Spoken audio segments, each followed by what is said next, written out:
You are entering the cosmos.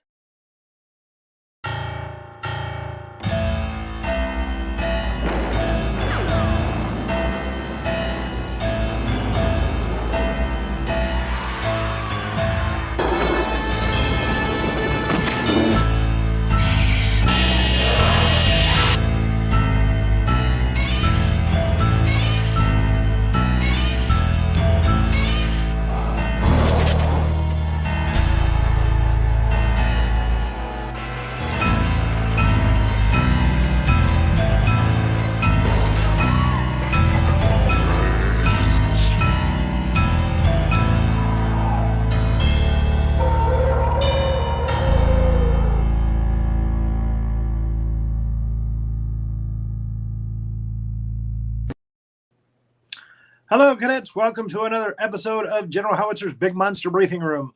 Very interesting show. This time we're doing Creepshow, a anthology of 5 stories by Stephen King. Let me bring up my right-handed assistant, my right hand, my assistant, the able-bodied Miss Millie Hazzard. Thank you, General. I'm very able-bodied. That's true. I'm very excited about today. Of course, we have a very special expert who's going to be coming helping us through this training film, which is Miss Ruby, and we all love her, and she's very brilliant, and she's very wonderful. King enthusiast. Yes, and she's going to know all of the details and all of the background stuff. So she's very exuberant about this, and we're going to learn a lot. So I'm bringing notes. She suggested that we do this training film, and I for one, am impressed with the quality of this film and its cast from 1982. It's absolutely amazing. So, and we have a lot of slides so that people who haven't seen the movie, you should still stick around because you can still learn a lot. Yeah, let me do my 2 disclaimers at the beginning of the show. We do have graphic material on the show. It's not for kids, okay? There's some adult language in the movies, the timeline, the pictures that we show. There's some graphic, like gory kind of fake blood stuff, and some possible sexual situations. Not today, but and spoilers. If you don't want this film spoiled for you, we do a complete timeline from beginning to end. So yeah, if you don't want to know what happens at the end, yeah, tune out.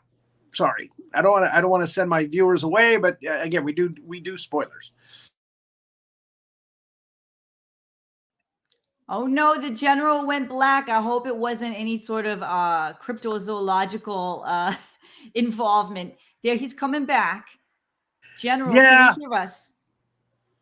Of all the times for my daughter's teacher to call. Of course, it's going to happen right after I start my show. Do you need to take that call? We can wait.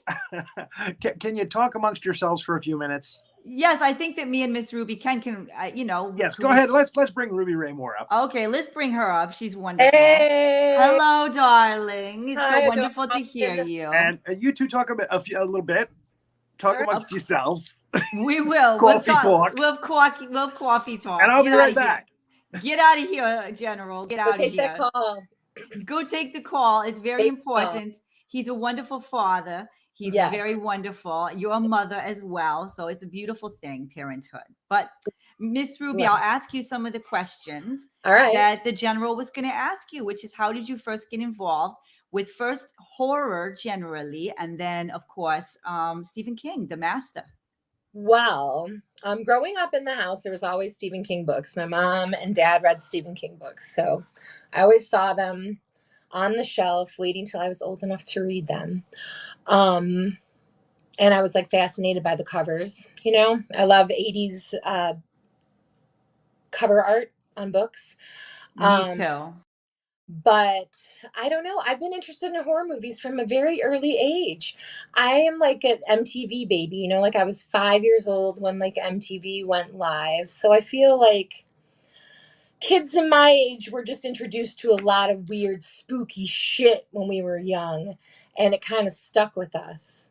Exactly. Like even Tales from the Crypt. I remember seeing that. And I just loved him. I thought he was so cute, Oh, the little crypt keeper. The little crypt keeper, the way he would laugh. And he was so enthusiastic, Elvira, of course. Yes. Did you have her nighttime shows, with the movies? Yes, exactly. And I don't remember being really scared. I just remember feeling like this was exciting stuff. I don't know if it kept me up at night, but with horror, we can go two ways. There's like the gory stuff, and then there's more of like the psychological stuff. So which stuff really resonated with you? And with Stephen King particularly, which was your favorite book and or movie? Oh, geez. Okay. Movie? Christine. Christine, my favorite movie. Oh my gosh, it's so good. That is so awesome. And Yes, I love it. favorite thing about the movie, and here's one thing, I haven't read the book. I actually have the book, and I plan on reading it. I just, time. Anyways, the one thing I love about that movie is how she communicates through the radio, and Oh basically my gosh. about to fucking kill him. Yeah. I know, it's so exciting. Did you not get scared of till today? I still kind of feel like cars have a personality. I don't want to get on the bad side. I Right? mean, I feel so differently about inanimate objects after that. I think How, it is how they could just be possessed, yes. but evil from the beginning. Hmm. Like not not possessed by the previous dead owner. That person was actually killed by the car too.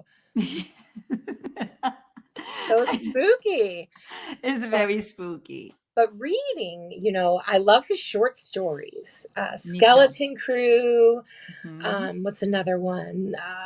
The one with the hand and the Rory always helps me because I don't have this one in front of me, I don't think anymore. Actually, do I? Night Shift?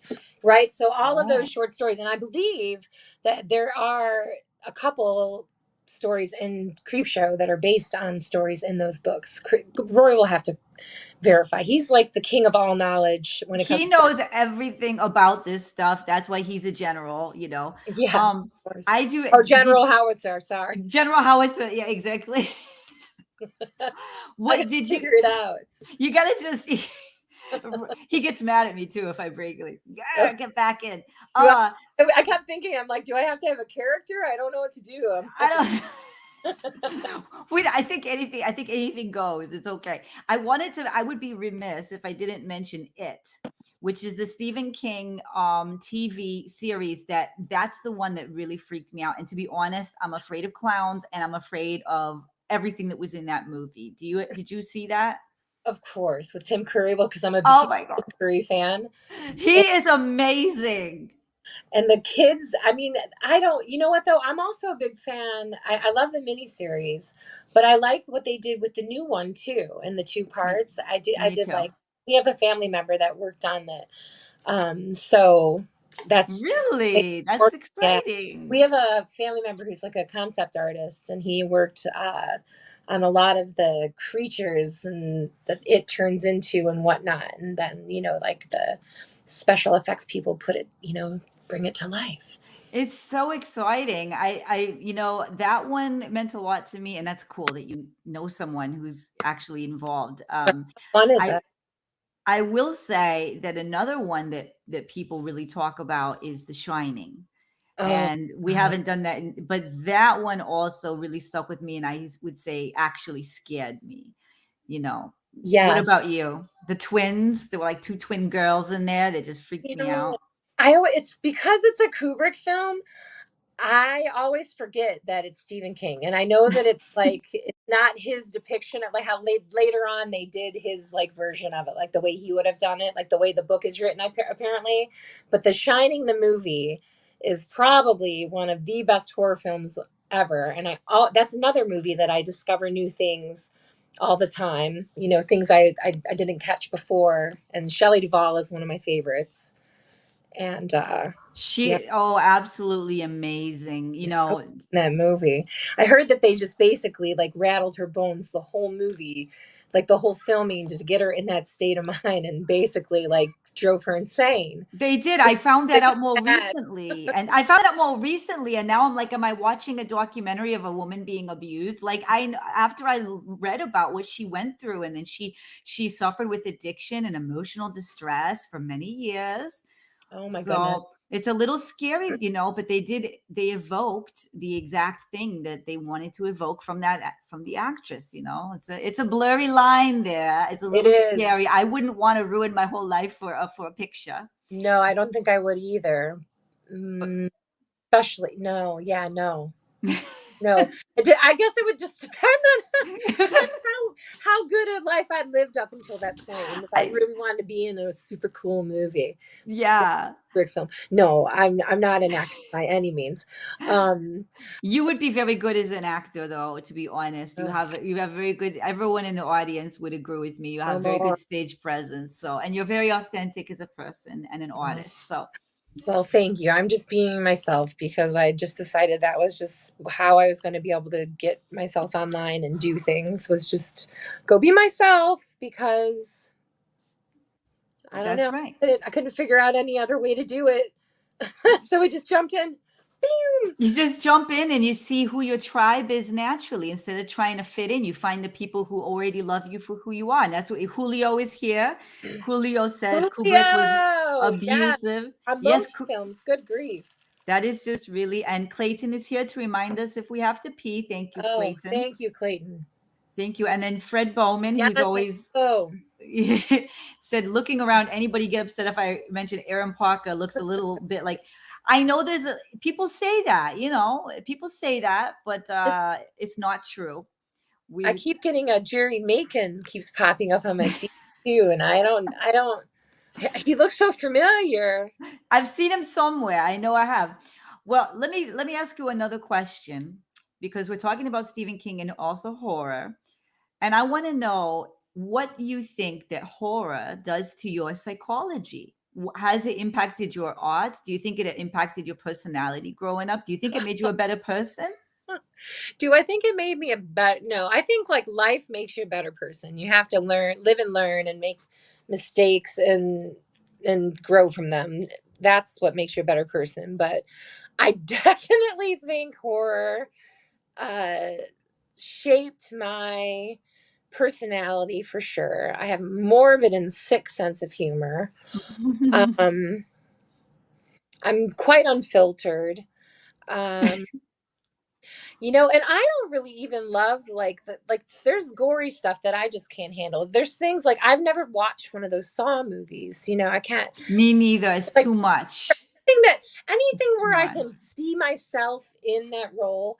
Like if it's a little too real, sometimes I think, no, but I do love anything like paranormal and anything like, any kind of metaphysical. Me too. I love all that stuff. It makes you think twice. Thrillers and, the Alfred Hitchcock and. Oh my gosh. When you were young, tell me, did you watch Tales from the Dark Side? Yes, I did. And I loved it. I loved that. And then also like Twilight Zone had a lot of really cool stuff too. Now, Julio. Right. Oh, it was like the best time ever. And I wanted to say, honestly, the 80s was amazing. Julio said one of his first memories is getting a letter from Stephen King after I drew a picture of him and sent it. What did the letter say? Julio, you got to tell us what the letter said. And the general has come back with his peach tea. Yes. Welcome back. Hey. I'm going to hate this teacher. That's all I'm saying. She's a talker. It's okay. You want to start the timeline because we have no icing coming up at 7 o'clock. I would like to know what you girls talked about while I was gone. We talked about Stephen King and about horror and Ruby and how she was introduced to horror and things that we were introduced to as kids with the horror. And, can I say horror? You were introduced to horrors? What? I just wanted to keep saying horror. Introduced to horrors. Horror. The horrors. Yeah. The horror. Right. The horrors. The horror. So I think we should go to this timeline because at 7 p.m. Troy Moore is going to be our guest on No Icing with Drita. All right. And it's going to be very wonderful. A long timeline. Yes, it is. We have 5 stories to get through. Actually 6. 6 if you include this one, which is the father and the son story. Yes. So, still watching Twilight Zone. That's good. Submitted for your approval. Brian Dennehy? Is that the name of the father? Who plays the father, Rory? No. It's Tom Atkins from The Fog. Fog, yes. And Okay. he's done a lot of stuff with like John Carpenter and Stephen King. And yes. Okay. yeah. Yes. So yes. he wanted to play the part of Jordy Verrell, but they had already given it to Stephen King. Stephen King snagged that one right out of the gate. That's so cool. So, but he wanted to play that role, but they said, no, we want you to be the asshole father. He plays an asshole father very good. Yes. He does a great job. I remember despising him for what he did to his kids' stuff that came in the mail. Yeah. Well, let's go ahead and get on into that. That's the house. Notice the pumpkin in the front window, too, which is kind of an homage to Halloween. Yeah. But there he is this time. He smacks his kid across the face for reading this crap, the Creepshow magazine, Creepshow comic book. And the son is played by Stephen King's actual son, Joe King. Yes. So who did a very good job. Yes, he favors it very much. He does look just like him. Chip off the old block. So the father takes the Creepshow magazine and throws it in the trash. Said, I don't want to see you reading this crap again. The mother's like, hey, you were too serious, hon. Come on. Actually, she doesn't say anything.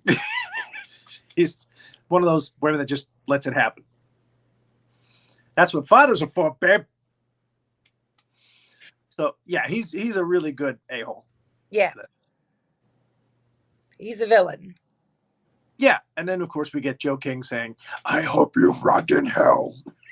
And he just likes fish. And the creep shows up. Doo-doo-doo. Yeah. Smiles. And we get into the credits. And that's how we bring the movie in. First story is Father's Day. Is this your favorite? I do love Father's Day. I love Ed Harris, and I love the dancing they do in it when they're like shaking their shoulders. I love that scene. He's got the moves. Yeah, I love it. So yeah, he's actually kind of a fish out of water here. There's the stuffy rich family, and he's kind of married into it. Yes, and they don't really like him. Right. And Bedelia. Look at Fred Bowman. Surely you're Joe King.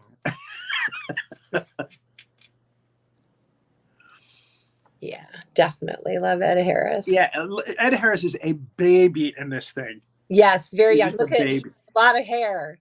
What do you see Ted Danson in a minute? Oh, yes. Him. Yes. Right before he got Cheers. So they're waiting on Bedelia. It's Father's Day, right? And their father passed away, and this is the day all the siblings get together and, have their cake or whatever. Yeah, Bedelia it comes every year just for this day. They sit down for a nice dinner of cooked ham. But before she comes in, she goes out to the grave, to their father's grave. And there he is, John Lorimer, who we saw on last week's show as the crazy old coot in Boogans. The Boogans. He is Nathan Grantham. Bedelia, where's my cake? You're all a bunch of vultures out for my money. You bitch. You bitch. Yeah, he's great. What a great dad. What a good father figure. So we got a lot of good fathers in this.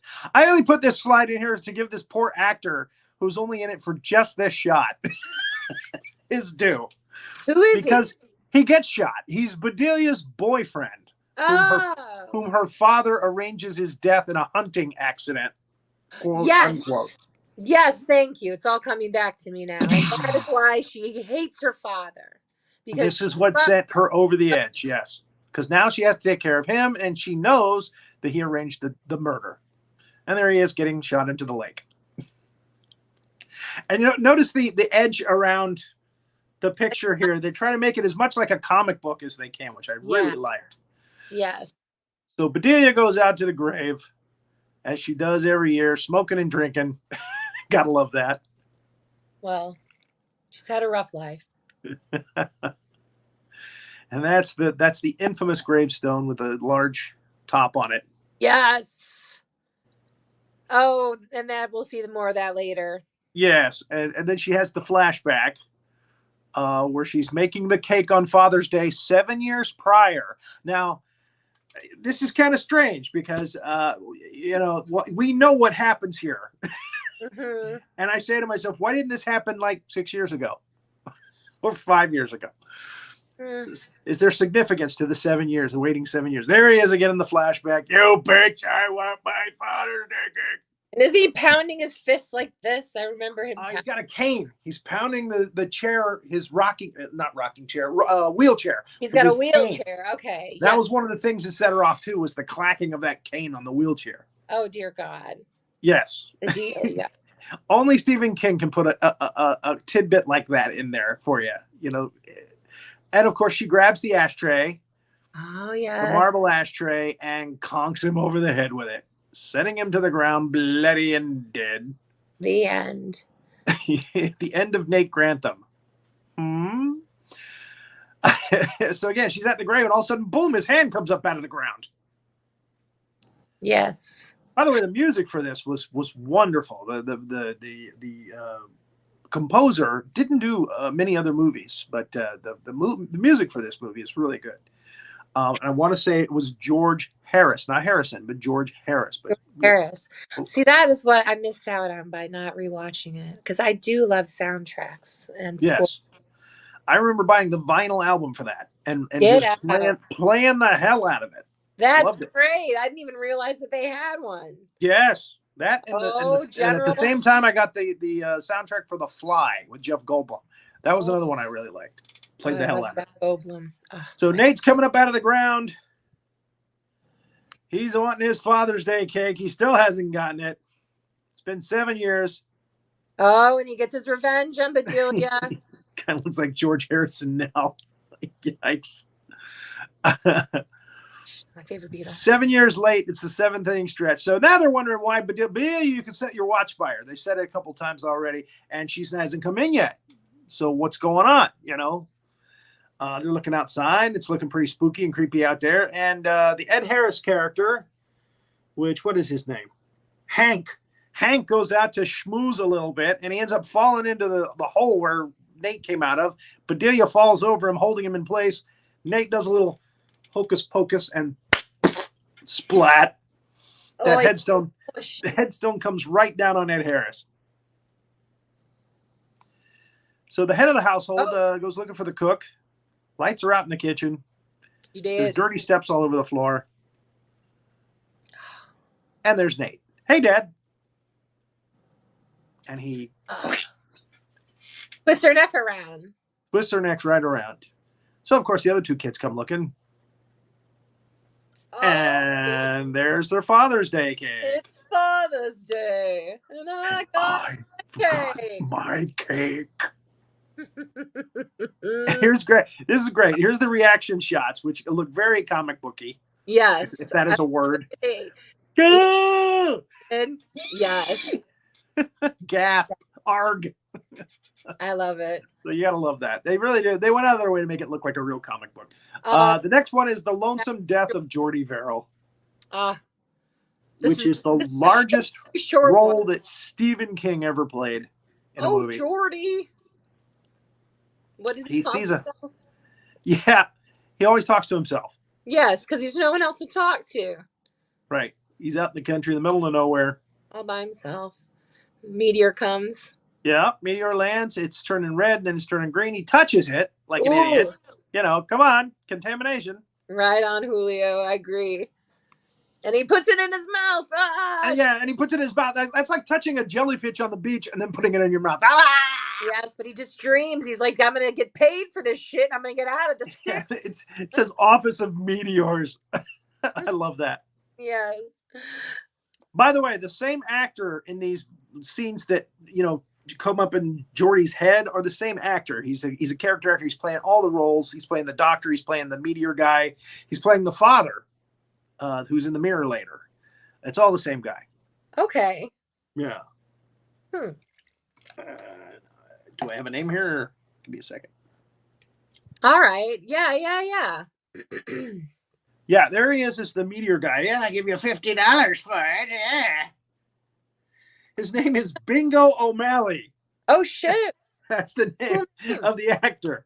Bingo O'Malley. He plays Jordy's dad. He plays the doctor. He plays this guy.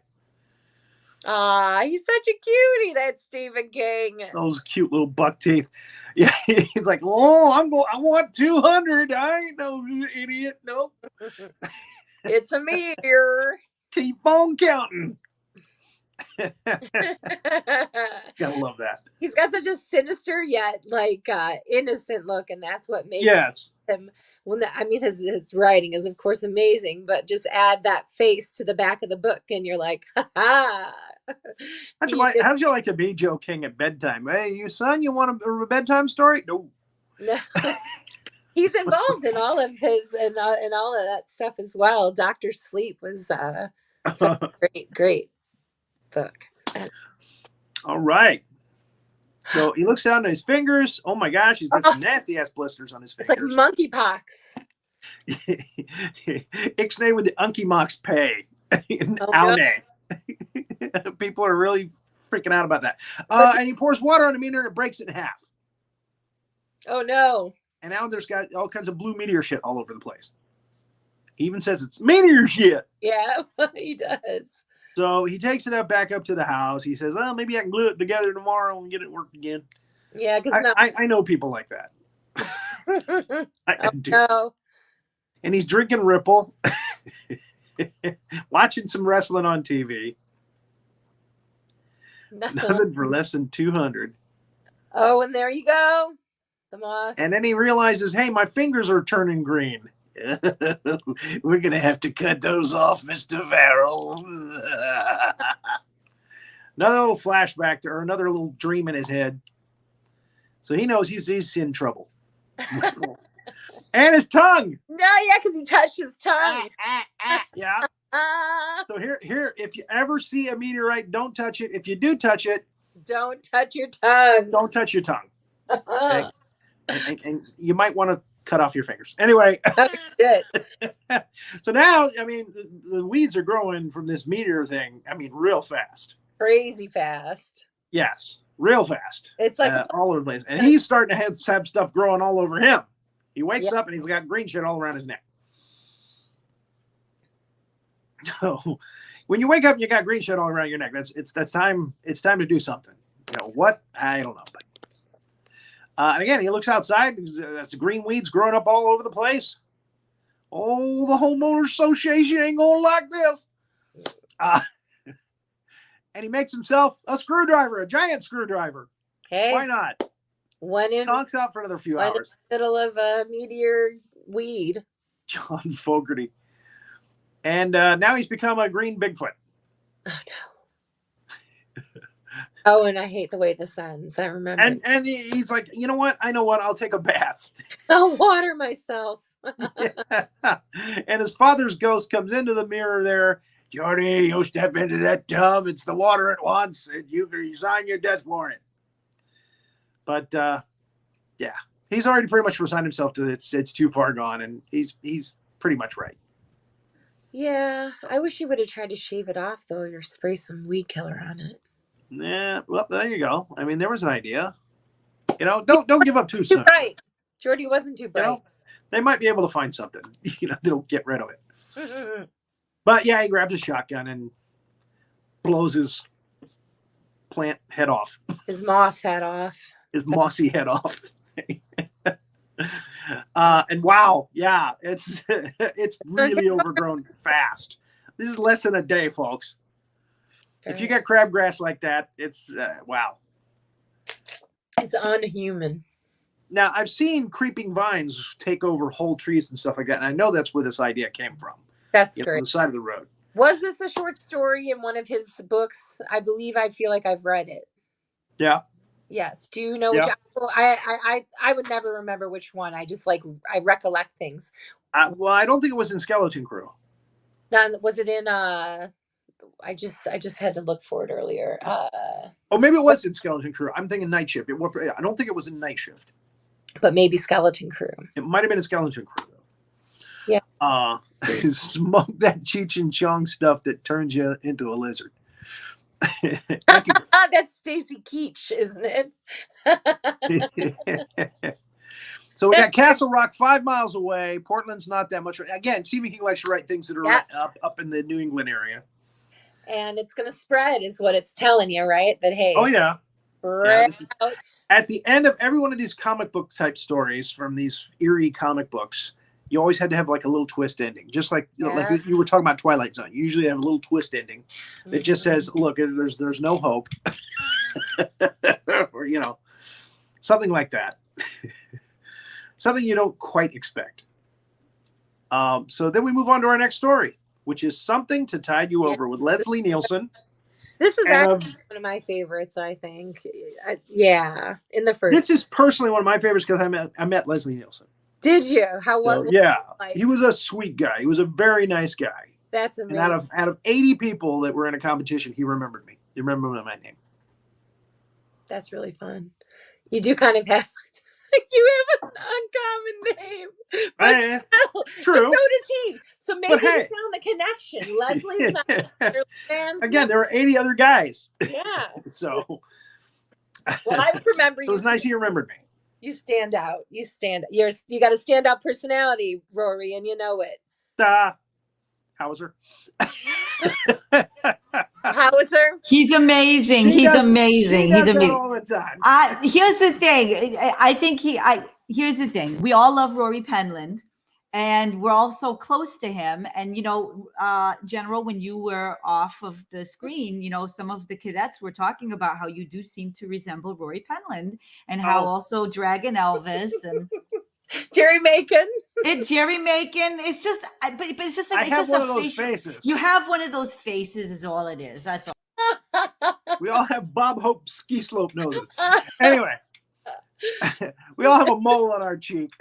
Ooh, so thanks for bringing that up. Yeah, I liked it for Ted Danson because Ted Danson was like my mother's crush. So we always had cheers on. So I knew who he was. And then, of course, I knew who the other guy was. But Ted Danson. Yes, the guy from Airplane. Yeah. He's Frank Drebin. Yes. Police Squad. But Ted Danson with all of his hair and such a comb over. Yeah. So he goes to this guy, Harry's house. Harry's been having an affair with his wife. He says, I don't lose, what's mine. And I'm going to take you to the beach to see her, what I've done with her. And he takes her to the beach. And there's a big hole there with a shovel. And he pulls a gun. And he's like, get in the hole, start filling it in, or I'll shoot you. Start digging. And if you put yourself in the hole and you bury yourself in, then I'll show you the girl. Yeah. Becky Vickers. Mistake. Becky Vickers. So he taps him down. Now, I don't know if you've ever been to the beach and ever been buried, but that is super easy to get out of. Not when you're standing. I don't think when you're standing, right? Really? I think I would think you can still squirm your way up with your shoulders. I would think. Well, if your legs are straight out, you can gain purchase with your legs and kind of push your body up in like a sit-up position, right? Okay, that makes sense. If you're standing vertical and you can't, I got stuck in a ball pit once. This is what I'm going to equate it to. Once I was vertical in the ball pit, there just was no getting out for me. And I was in a ball pit, not packed in with heavy sand, with my arms, I could move. I was mobile. Now he can't move. Yeah, he's down on his knees in there. And Leslie Nielsen has tapped him down. I think his name is Richard. Has tapped him down pretty good. So, and then he brings out a TV set up. And he shows him Becky, right?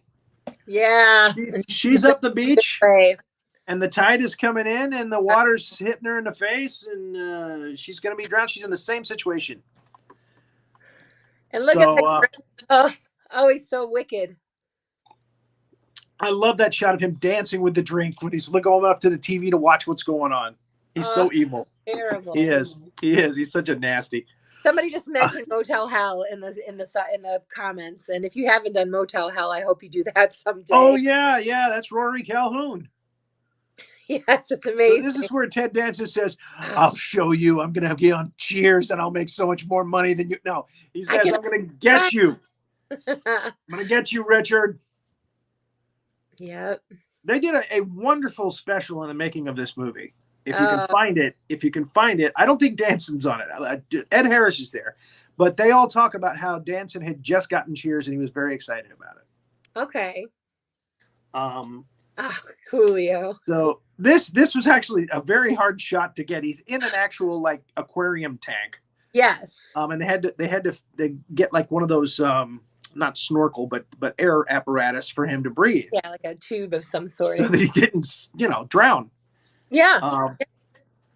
So anyway, the tide comes in. He's underwater, and the sun goes down, and we see footprints coming up the beach. Uh-oh. Right.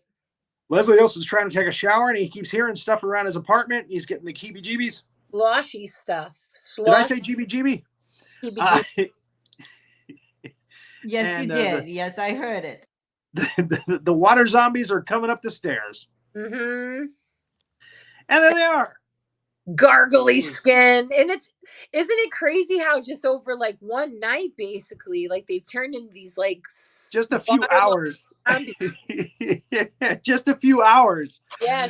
So this is why parents tell you kids, hey, get out, your skin's getting pruny. Right? Skin's getting wrinkly. You're gonna be one of these guys. Come down to the beach, Richard. Can you hold your breath? He shoots him in the head. It has nothing. He gets to the other side of a door. He turns around. Boom, they're there waiting for him. Blood comes. That's a great scare in this movie, by the way. When he goes to the other side of the door into his bedroom and locks him out, and then he turns around. It's like a cartoon. Boom, there they are. Hey, Richard, it's showtime. And he can hold his breath for a long time. But which takes us to our next story. The cockroach one? The crate. The crate. This is actually the longest story in the movie. Yes, with Adrienne Barbeau. There's a lot going on in it. Yes. Do you know who she's married to? No. She's married to John Carpenter. Get out. That why they're in all of his movies. Yeah, well, she's in The Fog. She's been with him for a while. From like Swamp Thing and this and The Fog. I love The Fog. That's a great movie. Dane. Yes. We need to do that one. That's a good one. Mrs. Cobritz. I just like it when Mrs. Cobritz gets killed. She's such a bitch in this movie, by the way. She's an alcoholic and not Mrs. Cobritz. Adrienne Barbeau. Yeah. Billy. Adrienne Barbeau, like I called her as a kid. Wilma Northrup is her name, but she just call me Billy. Everybody does. So right out of the gate, we see a guy is flipping a coin, and it rolls under the stairs at the college. Uh-oh. Yeah, don't go under the stairs. I know, it's just a coin. You like, there's 25 cents. 25 cents is 25 cents. And back in that day, man, you could almost buy a Coke for that. Buy a cup of coffee. And inside under that grate, under the staircase is a crate that has like a Arctic Expedition 1837 or something on it. So he's intrigued. Yes. So we meet up with, Fritz Weaver's character. He plays Dexter Stanley. Is he a professor? He's a professor. And we meet his colleague, played by Hal Holbrook, Henry Northrup.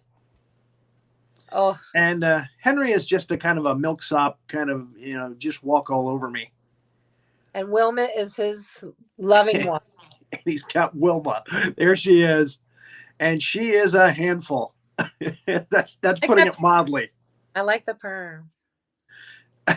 Yeah, that's a different look for her. And then he gets a phone call. And that was the only line she had in the movie. You have a phone call from the college. Oh, really? So, the janitor calls me, hey, we got this big crate here. You want to come out and open it? Really? A crate? And at this time, Hal Holbrook is dreaming, or Henry is dreaming of killing his wife. Yes, he does that throughout the movie. So he daydreams about killing his wife all the time, which is hysterical. And she's so obnoxious that you're like on his side immediately. Yeah, like as a all. matter of fact, he shoots her against his tree, and the people at the party are like, "Good shot." Yes, and his fantasies. Gotta love that. There they are. But no, yes, he doesn't really shoot her, so it's just in his mind. So they're opening up the crate. Got the old timey nails in it, the flat ones, with the little. Anyway, Yeah. And this guy immediately, you got like gas coming out of this damn box, and this guy is immediately peeking in. Hey, what's in there?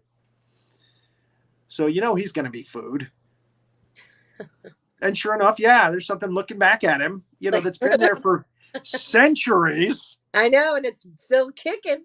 And not even emaciated. I mean, looks like he just fed yesterday. Yes. So yeah, he grabs this poor guy, pulls him in. Janitor.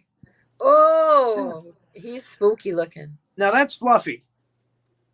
Fluffy is the creation of Tom Savini, who was a top makeup artist, effects artist at the time, and you're going to see him later in this because he plays a part in the movie. There's a great documentary about him. Yeah, it's a good. He used to go on the David Letterman show all the time. Yeah, David Letterman liked to have him come on. He actually burnt David Letterman's hand. Oh shit! Yeah. I know that he acts often in the films that he has work in. Correct? Isn't he kind of always like? He's also he's kind of like a cult film actor. He likes to work as an actor more than he likes doing the makeup. He actually retired from the makeup stuff a long time ago. Okay. But he loves to act because that's easy. You just come in, you do your lines, you're done. But the makeup is a lot. I mean, there's a lot to it. Right. It's all night work. So, but he was really good at it. He did all the original George Romero, like Night of the Living Dead, Dawn of the Dead, Day of the Dead. He did a lot of the Friday the 13th movies, the gore for those. And he has really interesting ideas to make it look real. Right. Like he put Kevin Bacon under a bed, and a mannequin body on the top of the bed, and then run the spear through the body. But you see Kevin Bacon's head reacting, So that's a great theme. Yeah, stuff like that. Whoa. So yeah, every time you get a reaction shot like this to some kind of blood or gore, it turns red. Wait. Which is nice. I was actually planning. I don't know if it'll work. I kept forgetting to do this, but I had like this color light, so I was going to change it. Time for the reaction shot. Little too late. So yeah, Fritz Weaver's freaking out. He runs into the hall. He gets out of there, which is smart. We don't know what kind of creature this is. We don't know how fast it is. We don't know how, I mean, we get an idea of how dangerous it is. I just ate the janitor. So he runs into a student who's just there after hours for some reason, roaming the halls. His name is Charlie, I believe. It's the kid from Willy Wonka and the Chocolate Factory all grown up. No, he's not. It's not. His name is Charlie. Hey, Charlie.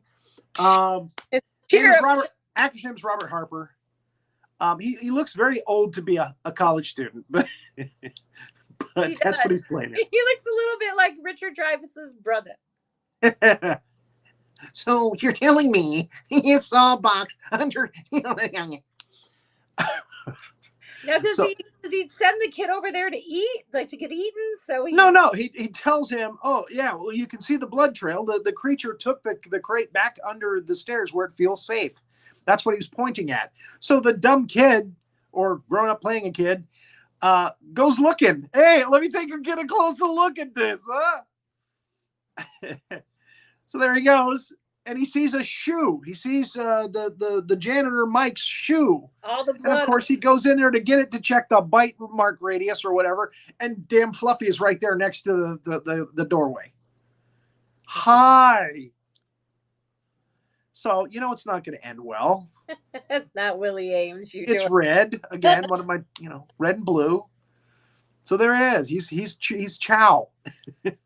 The dinner bell has rung again. This thing hasn't eaten in a couple of centuries, so he's hungry. So, but now he's had two. He's had two bodies to eat, to munch on. Dexter goes to his friend's house and, tells him all about it. And remember that Henry, his friend, is the guy who's, thinking about killing his wife all the time, and, enjoying these fantasies about killing his wife. He has one early in the film, which we're going to show now, where she's yelling at him and he pulls his tie off and he strangles her. And that's another one. That's another little fantasy. Oh. And again, they do another smash cut of her, but you can see in his eyes, like, oh, really? Really? A monster under the stairs? You don't say. Well, let me see what I can do about this. Well, here, you take a drink that I've laced with some roofies, and I'll be back in a little while. I should do it like Hal Holbrook. You just stay right here, and I'll go take care of everything. And he goes there and he cleans up. That's actually older Hal Holbrook. Huh? He goes there and he cleans up the mess so it doesn't look suspicious. He cleans up all the blood on the floor. He mops it all up, gets it done, and he leaves a note for Billy, who went out whoring earlier in the night. Uh-oh. And she came back and she found a note that he said that Dexter took advantage of a young student, a girl. She got all scared and frightened and ran under the stairs. And that's where she is. Yes. So he's mopping up everything, and he gets it done just as she gets there, which is amazing. Great timing. Yes. So he's like, yeah, you got to see this. Look over under the stairs. Wink, wink, nudge, nudge. Yep. So, yeah, she bites. He reels her right in. And at first the creature doesn't go for her. It takes a few seconds before it comes out and actually eats her. Which is a surprise because you don't think he's going to eat her. It's like, oh, he's eaten two people now. He's tired and he's probably sleeping. No, but no, he comes out and he eats her, and then he miraculously gets another red reaction shot, red and blue. He gets some padlocks. There you go. Perfect. Now do a reaction. Perfect. I'm such a dork. Sorry. Love it. Should have thought of it myself. So that's why we had you on the show, because you know exactly what we're doing here. So he gets a couple of padlocks, and this guy has been a total wimp for this whole story up till now. Not anymore. He does the bravest thing of anybody. He locks this damn creature up in that crate again. Yep. With two padlocks. Not one, but two. And the creature's banging on the door and everything. I mean, it's pretty intense. Oh, and then he transports it. I forget about that. Yes, he puts it in a station wagon. Takes it out to the out of the way lake. Bigger than that. And then he dumps it over the cliff into the water, into the lake, whatever. Yeah. And then we actually have a later at Henry's house. He goes back. Dexter has woken up from his roofie sleep, and he tells him what happened, and they just play chess and figure it's all done with. But is it? Oh, the bubbles. Is it? And when we come to our last story, which is they're creeping up on you. Oh, the grossest one. This one gives me heebie-jeebies. Major Hazzard, are you there? Of course. I've been here the whole time. All right. Have you seen this movie? Of course I have. I love it. Okay. So you know what this story is about? Yes, General. What are we getting to? Are you afraid of cockroaches? No, I'm not. That's why I didn't bother. I'm arachnophobic, but I'm not cockrophobic. That's the official term. Cockrophobic. I love it. I'm certainly not cockrophobic. I mean, Ruby knows what I'm talking about. Ruby knows what I'm talking about. Oh, I think I know what you're talking about too. Ruby and Millie are not cockrophobic. We don't have any, just like that. So everybody take note. Take note. They're not cockrophobic. I'll drink to that. Cheers, everybody. Don't be cockrophobic. There's nothing to be afraid of. And I'm worried that this peach tea tastes like vinegar. I saw Ruby the other night talking. Oh my God, I'm glad I came back for that part. Bitching in the kitchen on Sunday. If you haven't seen the last one, yes, you got to. It's lasagna, and she talks about this very thing, and it's a very healthy thing. People, that's how we get children. It's wonderful. Anyways, she talks about cockrophobia. You have to watch the show, Jen. you know, women are going to watch this show and they're going to be saying that for months. I'm not cockrophobic. I'm not cockrophobic. Julio. I am not cockrophobic. I think we found our moment of zen. We found the moment. You just think of the cock. You think of the cock and you just go into your moment of zen. Not afraid of chickens at all. I can't even. My cock to the moon. Doesn't even make your skin bump up. So I'm not cockrophobic. I'm arachnophobic, and there we go. And Julio said cockrophobia, the sequel to arachnophobia. There we go. They probably already made that movie. I think they already did. It stars Ron Jeremy. Okay. Oh, we got the hands up. All right. Mission accomplished. Back to the timeline, everybody. Oh, this is the worst one. This is the worst one. They're creeping up on you. We meet the world's worst germaphobe, the meanest, most evil germaphobe. He is like the meanest Karen of the pandemic. Upson Pratt is his name. His name is Upson. No wonder he's evil. His parents named him Upson. So E.G. Marshall, a fantastic character from E.G. And I'm so impressed that E.G. Marshall will allow himself to look this crappy. He's an actor. And he's supposed to be a billionaire, you know, and he's got a roach problem. Yes. And unlike you girls, he is cockrophobic. He doesn't like him. Doesn't like him at all.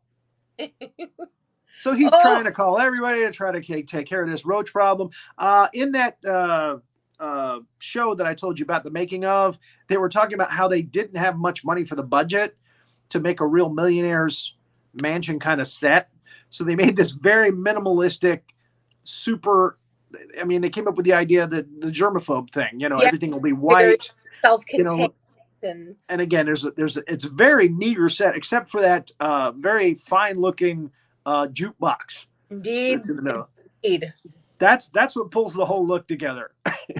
Well, you need a jukebox if you ain't got much else. So it's very minimal set. And again, it all fits in with his character. He's a germaphobe. He's a Howard Hughes type.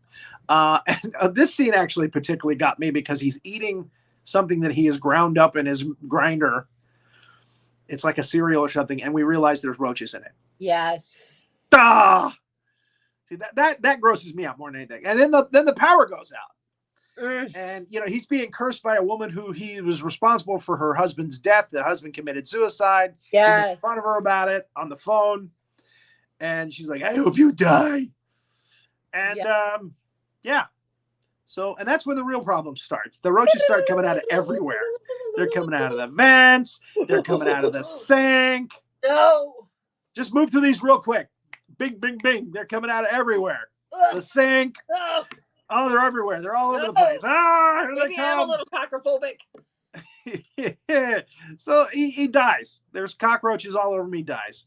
And then the next morning, boom, everything's clean again. There's not a roach to be found. Not a roach in sight. Where are they? Oh, they're in the body. That's where they are. They're inside him. So yeah, they all come out, and there's quite a few of them in there. Oh, but then because roaches can squeeze themselves real tight. So that's Tom Savini on the left there. Yes, it sure is. He's the garbage man, and they're looking at the comic book that was thrown on the trash, and now it's on the ground, and they look at the voodoo page, the voodoo doll, and the coupon is clipped out already. Yes, it is. So we find that the father's been having trouble with neck pain, and all of a sudden he starts choking, and the son is got the voodoo doll, and he's sticking to his neck. I'll teach you to throw out my comic books. That's right. And that's how the movie ends. The a-hole father gets his upcomings. And that's Creepshow. Woo!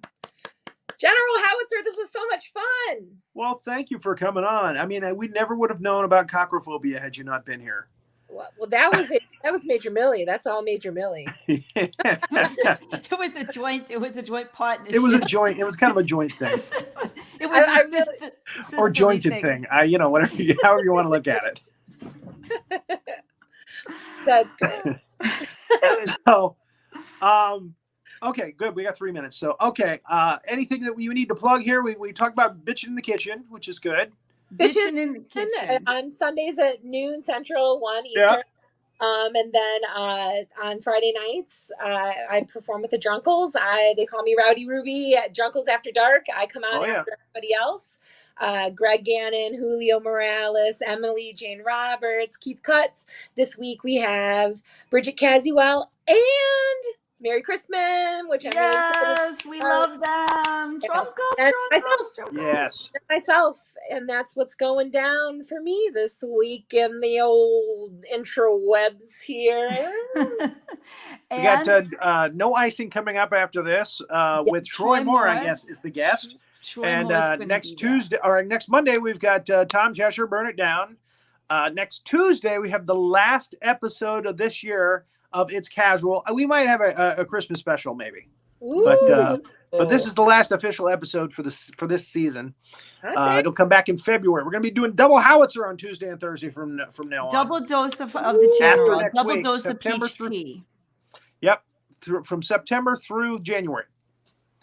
Isn't that wonderful? Thank you, everybody, for watching us. And to support Rory Penland's world record with Guinness, if you would like to, you can donate. Thank you to everyone who already has. But his PayPal. Trying to reach $1,000. Trying to reach $1,000. That's what the Guinness people. That's what they want. That's what they want. It's money. for Guinness. And put in your memo. Please put in your memo that it is for Guinness. Just write Guinness, and Rory will know, and he will dog ear that. And if you don't have PayPal, Guinness beer. If you don't have PayPal, you can Extra Venmo stout. it to me, and I will give it to him. Just always put Guinness, and we will know where the money goes. Thank you very much, Rae Moore. Thank you, and thank you to Diane Coll. Diane Coll for the original, for our wonderful theme music. song. And keep an eye out for those big monsters. Keep an eye out.